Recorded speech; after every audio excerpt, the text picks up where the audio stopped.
In this video, I want to show you how to pair a Fire TV Toshiba remote to its TV. Now you may have a brand new remote that you just purchased for your TV, or your old remote has just completely stopped working. So it's fairly simple. So first thing I want you to do is make sure that you take the batteries out and go ahead and remove the batteries. And then I want you to physically go to the TV, unplug it from the wall. You want to keep it unplugged for a good 5 minutes. Plug it back in. Put your batteries back in. And then also make sure that your batteries are new or working. And then turn the TV back on and see if you can turn it on with your remote. Okay. Now, after you've tried that, what we're going to do is we're going to do the home button. So what you want to do is point it directly at the TV and hold down the home button, which looks like a little house.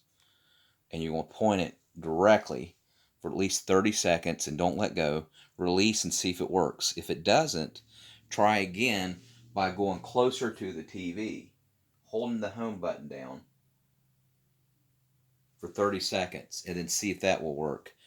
Actually, try it 3 or 4 times if it doesn't work. Sometimes persistence is key, and you just have to keep trying. Now, after you've done that, and it still doesn't work, what I want you to do is hold down 3 buttons. I want you to hold down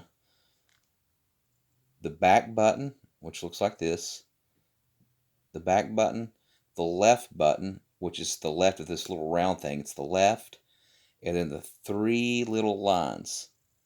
So the back button, the return button, these 2 here, and the 3 little lines. So what we're going to do is we're going to hold all 3 of them down. So hold the back button and the return button with your left hand, these 2 fingers, and then hold the 3 lines with your right thumb. And you're going to point directly to the TV, holding it down for 30 seconds, like this. And you don't let go. If it doesn't work, get closer to your TV while holding the back button, the return button, and the 3 little lines at the same time, like this. That will fix probably 90% of your TVs. If you haven't, some of the Toshiba Fire TVs do have a reset button in the battery compartment, like right here. And what you're going to do is hold it down while pointing directly at the TV. And then try again closer to the TV. That should work with the majority of your Toshiba Fire TVs. All right, thanks for watching. Make sure you subscribe.